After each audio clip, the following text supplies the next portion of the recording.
izin praktek berupa pelimpahan dan kewenangan-kewenangan dan lain sebagainya.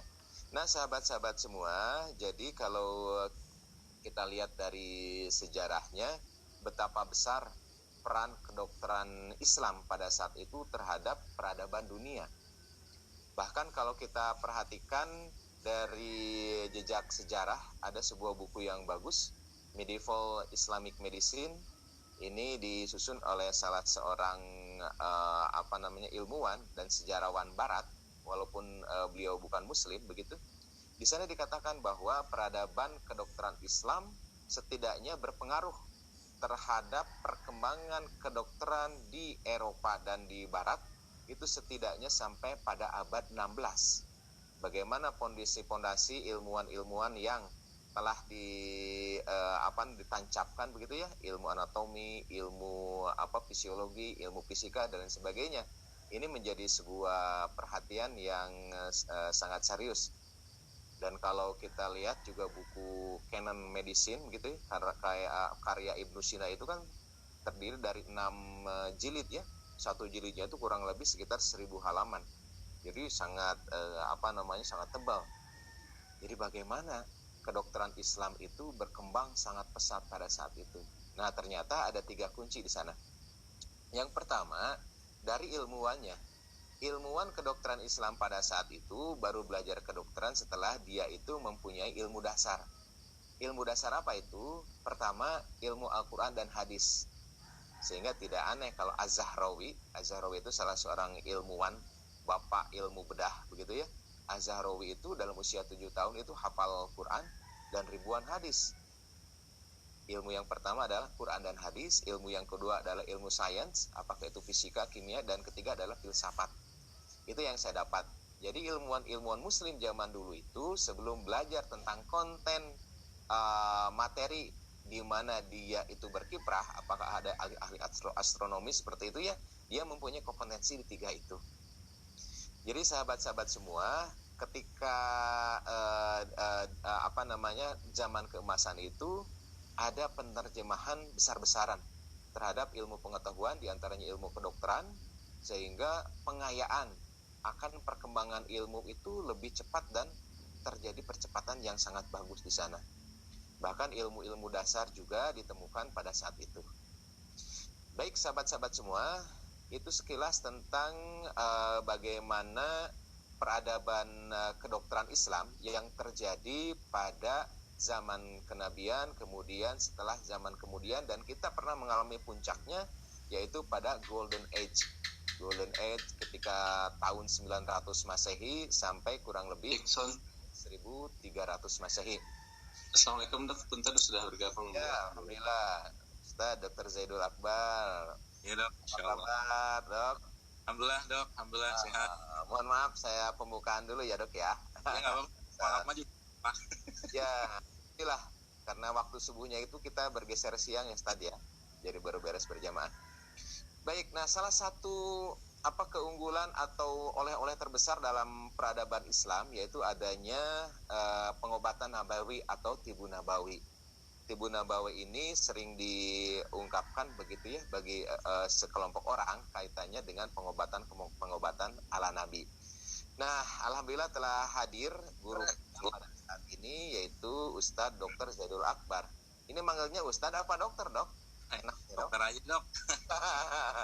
Siap. Dr. Zaidul Akbar ini adalah salah seorang co-founder dari International Islamic Medicine Foundation begitu ya, yang terus berjuang berkonsentrasi dalam rangka membangkitkan kedokteran Islam di Indonesia. Dan beliau telah kita kenal bersama-sama ya dengan bukunya JSR gitu ya dok ya. Alhamdulillah, yang menjadi salah satu referensi bagi para muslim di Indonesia khususnya.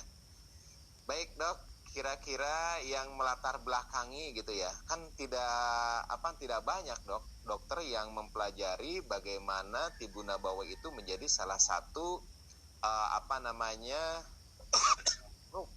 atau modalitas terapi begitu dok. Nah kira-kira apa yang mendasarinya dok? Silakan dok. Baik, bismillahirrahmanirrahim. Assalamualaikum warahmatullahi wabarakatuh. Mungkin nanti tanya jawab dan Dokter Asep mungkin pandu aja ya. Ya, silakan Dok. Baik, Dok. Yang jelas begini Dok, kalau kita bicara tentang Islam ya sebagai sebuah agama yang tentunya kita yakini sebagai agama yang sempurna, maka kita justru malah melihat sisi-sisi kesehatan ya yang ada pada Islam ini tidak terekspos, tidak terungkap atau tidak tersampaikan kepada umat Islam. Iya, betul Dok. Maka sebenarnya kalau kita bicara pada tadi mungkin Dokter Asep sudah menyampaikan tentang era keemasan Islam, maka subhanallah sebenarnya dalam atau di waktu era tersebut ya itu tuh sebenarnya semua ilmu boleh dikatakan sudah komplit lah ya. Tentang ilmu pertanian kemarin saya sempat dapat buku diberikan oleh Pak Riza ya, Syamil Quran, itu buku tentang kitab induk pertanian judulnya Al-Filaha ya. Itu salah satu bukti ya, dan juga beberapa waktu lalu ketika saya ada diskusi dengan salah satu ustadz ya, itu ternyata bidang psikologi juga ada, bahkan itu jauh sebelum psikologi modern saat ini dikembangkan oleh orang-orang barat. Jadi banyak ilmu atau keilmuan dalam Islam ini yang tanda kutip tuh dicuri gitu kan, dicuri. Bukan hanya dicuri tapi akhirnya dimodif oleh orang-orang barat sehingga akhirnya orang Islam nggak paham tentang sanad dari ilmu tersebut ya. Saya pribadi dengan hal seperti inilah yang membuat saya sangat antusias untuk menyampaikan tentunya, karena saya juga bukan ahli-ahli banget dan memang kita semua masih belajar, saya pun masih belajar. Ternyata dasar dari sebuah pengobatan itu adalah keyakinan kepada Allah Azza wa Jalla ya. Dan itu kita sering baca dalam Al-Quran, itu faizal maritu fahuwa yashfin, dan keyakinan atau hal seperti inilah yang hilang ya, atau mungkin tidak kita dapatkan dalam dalam pengobatan modern yang dibawa oleh Barat yang berbasiskan oleh materialisme. Apakah dalam pengobatan yang ada saat ini itu tidak ada hal yang baik? Pasti ada baik ya. Cuman inti dasarnya itu tidak dibingkai dengan itu ya, sehingga kita harus kembalikan itu semua. Dan bentuk-bentuk pola-pola pengobatan dari Nabi Muhammad SAW atau disampaikan dalam Al-Quran atau disampaikan oleh hadis bagi Nabi SAW itu sebenarnya sudah sangat-sangat bisa menjadi solusi bagi bagi umat Islam khususnya ya, untuk mengatasi penyakit atau menjaga kesehatan di mereka ya. Jadi kalau ini sebenarnya kita sampaikan pada umat bahasa lain ya, itu subhanallah. Contoh begini saja, sering saya sampaikan bahwa misalkan ada orang kena kolesterol misalkan ya, atau mungkin penyakit degeneratif tertentu, misalkan asam urat lah yang gampang.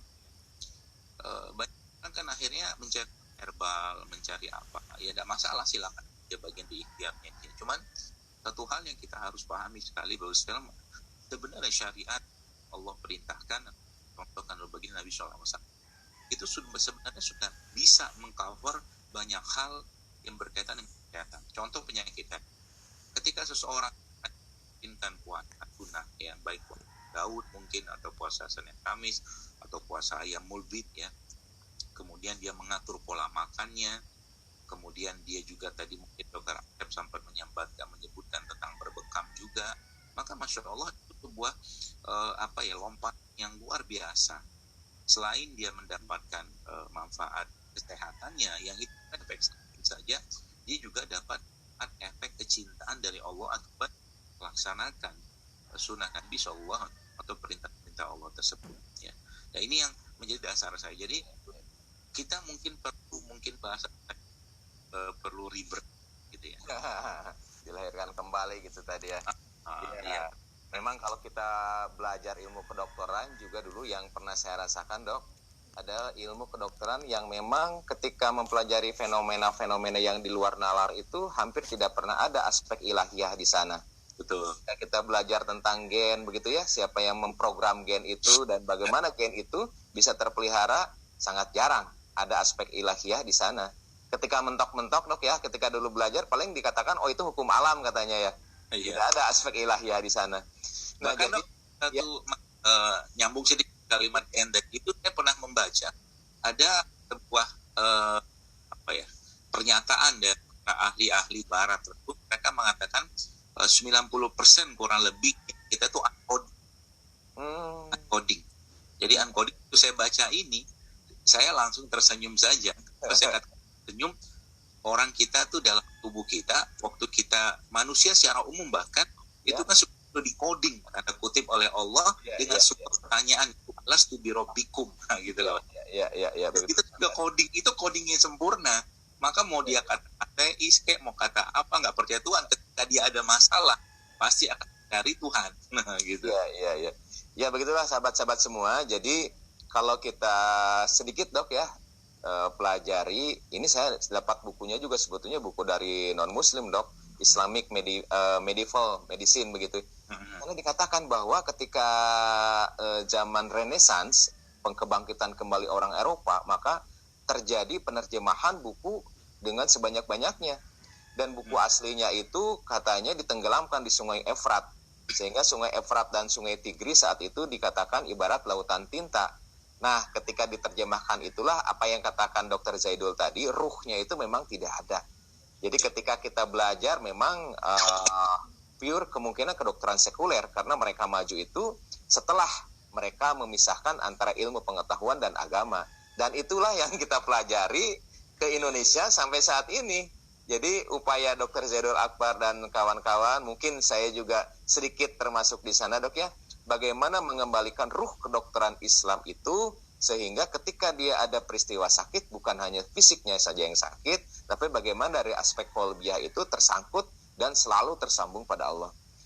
Nah, menarik juga dok. Nah, sekarang dokter kan sekarang mendalami boleh dikatakan dalam buku-bukunya itu banyak nih dok, racikan-racikan begitu ya yang pernah saya baca terhadap penyakit A, B, C begitu ya. Nah, sejauh mana mungkin pengalaman Dr. Zaidul ini dikombinasikan dengan pengobatan-pengobatan konvensional, atau mungkin bahkan ada dok pengalaman-pengalaman misalnya dengan obat-obat konvensional ternyata belum ditakdirkan untuk mencapai kesembuhan, tapi wasilahnya melalui Dr. Zaidul ini dengan racikan-racikan itu bisa memberikan sebuah jalan kesembuhan. Bagaimana dok? Baik, jadi teman-teman sekalian, Dr. Aher, jadi sebenarnya ada satu hal yang hilang ya dari sisi pengobatan saat ini ya, sebelah banyak pengobatan modern yang gaung-gaungkan oleh Barat ini. Ya, lagi-lagi kita bukan menuding itu nggak ada bagusnya, ada bagusnya, pasti ada bagusnya. Cuman kita perlu menyempurnakannya juga, karena memang ilmu kedokteran itu miliknya umat Islam. Ya, itu pahami sekali Bapak Ibu sekalian, bahwa ilmu kesehatan itu justru malah pionirnya itu umat Islam. Dibuktikan apa? Ya, kita tahu bahwa ahli bedah, mungkin Dr. Asep juga tahu ya, Az-Zahrawi ya, kemudian pakar-pakar pengobatan ya dalam sejarah pengobatan Islam, terlepas dari apapun isu di balik itu seperti Ibnu Sina mungkin ya, itu kan orang-orang yang subhanallah punya kapasitas yang luar biasa sekalian. Bahkan saya pernah mendapatkan satu mutun namanya. Jadi ibarat kata rangkuman dari 5 jilid buku Ibnu Sina yang terangkum dalam 1000 bait puisi atau macam itulah ya. Jadi kalimat-kalimat yang 1000 tadi menjelaskan 5 jilid dari bukunya tadi. Jadi subhanallah ya. Nah, cuman yang jadi masalah adalah sisi keholistikan ini yang hilang Bapak Ibu sekalian. Jadi pola pengobatan modernnya sekarang itu membuat kota kita tahu ada berbagai macam disiplin ilmu. Akhirnya disiplin ilmu itu tidak terkoneksi yang lain. Iya, ada bagian-bagian ini masalah sebenarnya.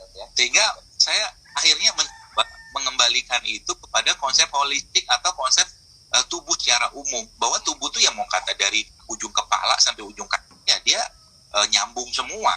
Contoh mungkin luka kaki kita di ujung kaki jempol kita ya, itu sedikit saja luka ya, atau mungkin ada luka tertentu kan demamnya kan bukan di jempol doang, kan di seluruh tubuh.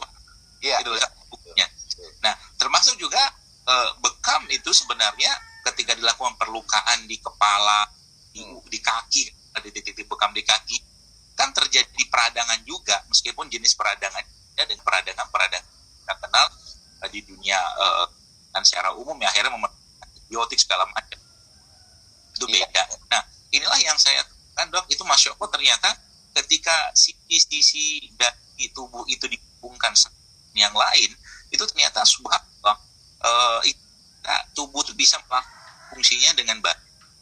Nah contoh begini, itu kemarin ada ibu yang share ke saya ya DM, saya baca itu Masya Allah 16 tahun nggak punya anak gitu kan, nggak punya anak, yang dia sudah cobain gitu kan.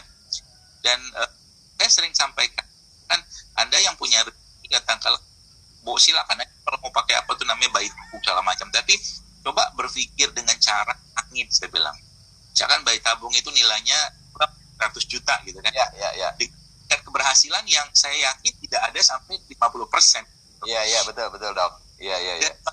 Bukan apa sih, kalau menurut saya itu pola pikir langit ini kalau dipakai kan uang 100 itu misalkan Anda sumbangkan Darut Tauhid, ke pondok, ke yatim, dan minta pada Allah dengan bertawasul dengan sedekah tadi, itu menurut saya itu jauh lebih powerful gitu loh. Nah, itu yang pertama. Lalu yang kedua, ternyata ketika mereka kembalikan keikhlasannya, ketawakannya, dan kelogo dalam menerima keadaan, itu subhanallah mereka luar biasa. Jadi mereka ibu-ibu itu atau yang pasangan-pasangan itu mereka menariknya, mereka mulai memperbaiki pola makan, mereka mulai puasa sunnah gitu kan. Tubuh dengan sendirinya terdepak. Kemudian diingatkan karena Allah, maka mereka pun kan itu mikir gitu. Jadi makan tuh mikir. Ya, akibatnya apa? Akibatnya kan tubuhnya kalau bahasa saya itu apalagi di situ ramuan rempah limpang yang saya berikan itu sebenarnya spesial, khusus banget karena tubuh udah bersih. Jadi subhanallah saya sering sampaikan bahwa kita kita ini punya gen rempah limpang semua. Karena moyang kita kan dulunya pemakan itu gitu loh. Iya betul. Bahkan kan nggak gen itu kadang-kadang gen rempah dikembalikan lagi, maka tidak ketika kita minum itu kita merasakan kembali di mana dulu orang tua kita rasakan badan mereka fit, ya anak mereka sehat-sehat semua gitu kan, nggak kayak sekarang karena kebanyakan orang sekedar makan, sekedar minum hanya untuk mendapatkan rasa. Nah sisi itu saya lihat ternyata ajib luar biasa ya. Ajib itu maksudnya canggih banget tubuh kita ya, bisa melakukan proses ini bukan satu kasus dok. Iya. Saya dapatkan itu, saya kan sering survei via sosmed saya. Iya. Cerita ada penyakit ini, dok hilang dok. Padahal yang jawab sebenarnya bukan itunya, bukan cuma sekedar raganya, tapi yuk kembalikan ini kepada Allah gitu.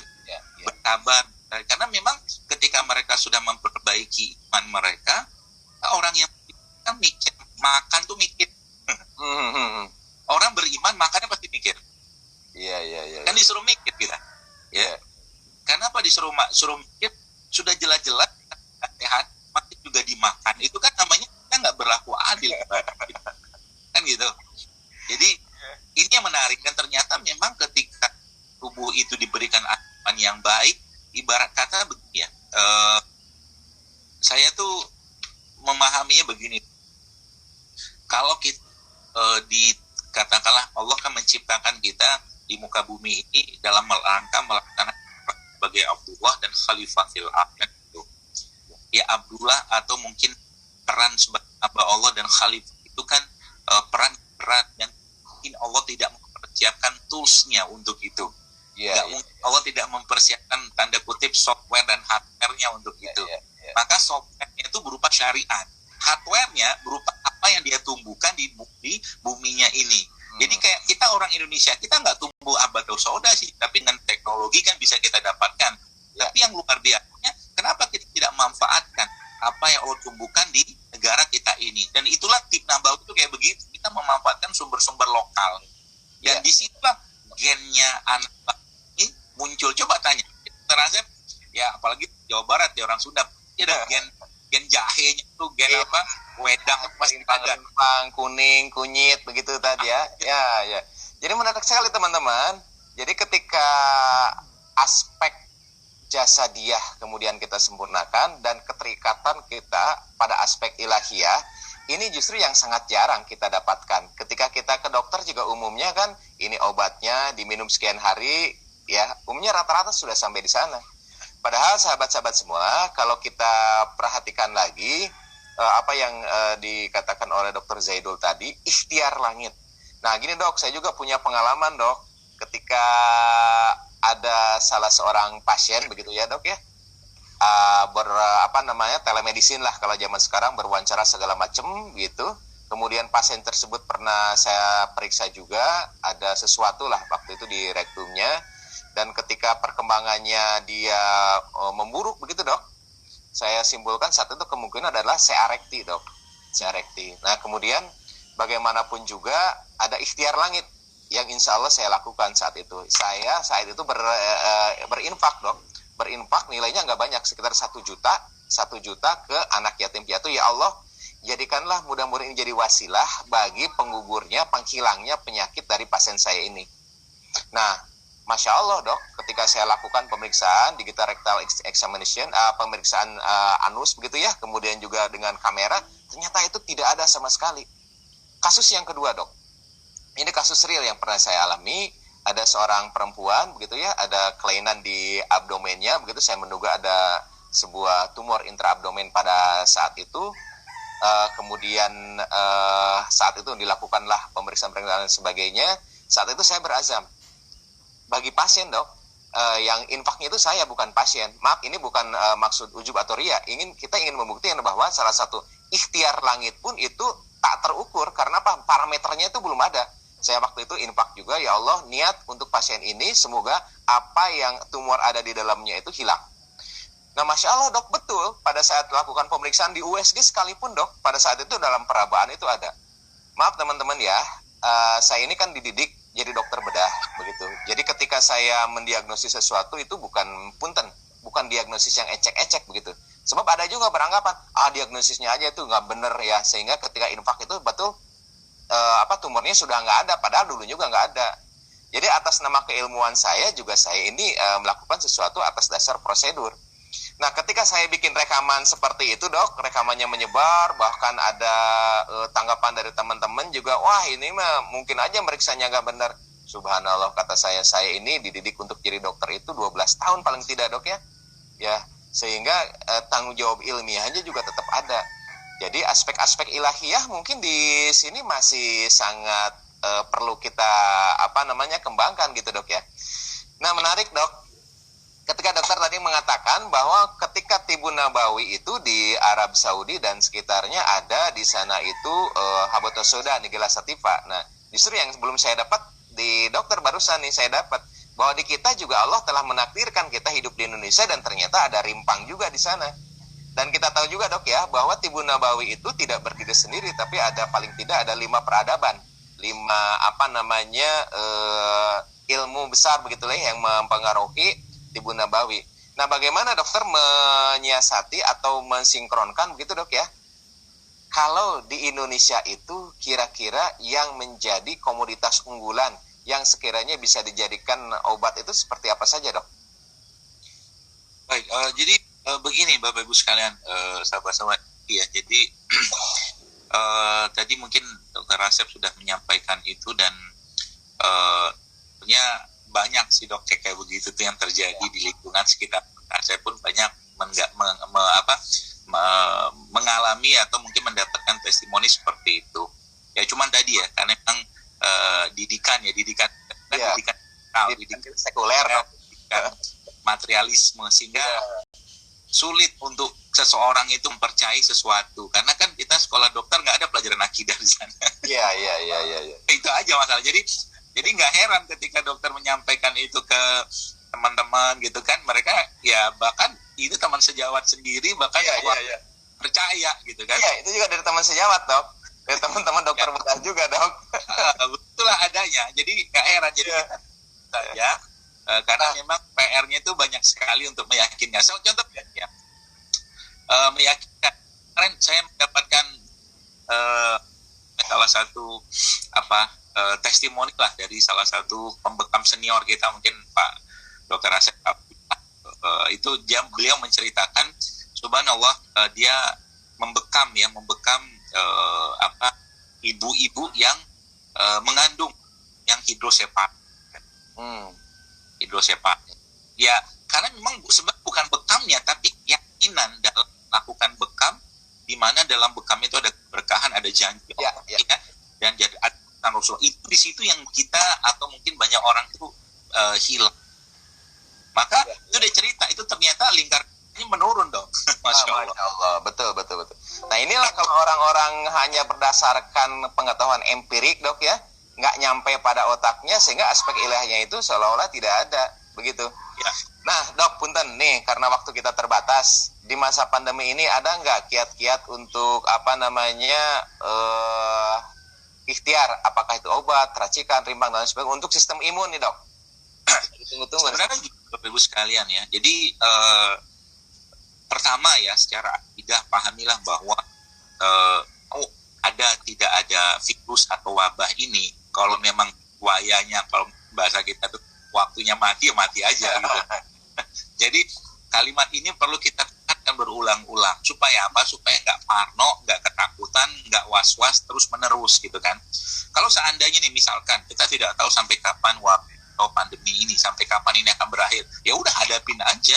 Hadapinnya apa? Dengan iman dan imun. Ya, baik. Iman, imun, Dok, ya. Gitu. Gitu. Jadi saya sering sampaikan bahwa bagi seorang muslim ya, itu subhanallah, imannya dia adalah imunitasnya dia. Betul, Dok. Setuju. Dan imunitas dia itu iman. Nah, gitu. Jadi dua, kalau kita pahami baik-baik, itu iman itu apa? Ya, iman itu berdekatan atau dekat. Karena dengan ya, iman itu Allah gitu. Artinya apa? Artinya tingkatkan semua amal kebaikan, amal ibadah. Yang mana semua amal ibadah yang dikerjakan orang itu memberikan ketenangan gitu. Kalau kita imun, maka berdekatlah dengan alam ya. Manusia kan inti badan kita kan hal yang ada pada tanah diciptakan. Itu saya pernah jadi kalau kita ambil tanah, jadi komposisi mirip sama badan kita, Dok.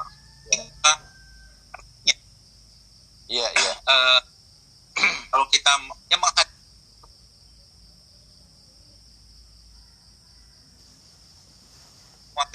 kembali ke alam, ya sekarang kan orang sebutnya berjemur lah, kena sinar matahari lah. Saya tambahkan kita itu kalau bisa ketemu tanah gitu kan, karena banyak orang kan ketemu tanah. Tapi jangan dikubur dulu, Dok, ya. Jangan dikubur dulu. Itu ke sawah gitu kan, jadi kan bertuhan dengan tanah. Itu salah satu contohnya. Dan matahari juga. Maka kan di kampung atau di daerah desaan gitu kan, biasa bapak petani mendatang ke sawah lah, dia santai aja gitu. Karena memang alam itu memberikan di situ juga masuk kalian konsepnya bahwa sebenarnya ya tadi ya, mineral yang kita kan untuk mengadakan atau menjaga metabolisme tubuh kita itu memang adanya pada tanah. Maka itu yang saya bahas, produk ciptaan Allah. Jadi kalau Bapak Ibu simpelnya gini ya, biar Bapak Ibu bisa langsung praktekkan nanti. Coba ambil tumbuh-tumbuhan yang hidupnya di bawah tanah, satunya di atas tanah. Contoh begini, kalau bawah tanah kan contohnya jahe tuh, kan rimpang dia kan di bawah tanah tuh. Ya. Nah, dan di atas tanah contohnya apa? Ya misalkan serai kan batangnya di atas tanah. Kita ambil batang atasnya. Nah, itu coba dikombinasikan dua hal tadi untuk Anda mulai konsumsi setiap hari dan berubah-berubah saja mana yang cocok dan pas buat Anda. Jadi misalkan, wah saya cocoknya jahe sama serai. Udah jahe sama serai tuh. Saya cocoknya kunyit sama misalkan serai. Oh silakan aja. Atau mungkin kunyit sama jahe gitu. Misalkan tambah lagi dengan serai. Itu semakin banyak kombinasi tumbuhan tadi yang masuk ke badan kita semakin bagus, dan tinggal kita sesuaikan. Ya, tubuh kita menyesuaikan atau kita yang lebih paham tentang tubuh kita. Jadi kalau itu kita kembalikan lagi, keseimbangan itu akan kembali dengan sendirinya. Dan paling utama juga adalah coba dikurangi makanan-makanan yang cuma sekedar atau minuman yang cuma sekedar memberikan rasa tapi tidak memberikan manfaat ke tubuh kita. Itu coba dikurangi ya. Kunci itu dok ya. Iya, kuncinya di situ. Memberikan rasa, tapi memberikan manfaat dok ya. Iya. Ini biasa dapat juga nih ilmunya. Teman-teman, nih Dr. Zaidul Akbar ini insya Allah menerbitkan buku yang kedua nanti. Di akhir sesi nanti kita tanya beliau bukunya itu apa ya. Nah dari uraian tadi sahabat-sahabat semua dapat di salah satu unsur penting ketika kita ikhtiar itu adalah bukan hanya ikhtiar jasad, tapi bagaimana ikhtiar langit kalau kata beliau katakan. Dan ini ketika saya lakukan juga walaupun barulah beberapa kali, ternyata ini sangat dahsyat dok. Nah ketika kita berbicara tentang imun juga ternyata kita ikhtiar itu bukan hanya ikhtiar bagaimana kita melengkapi nutrisi diet kita, tapi bagaimana melengkapi imun kita juga dengan misalnya infak sedekah dok ya. Bagaimana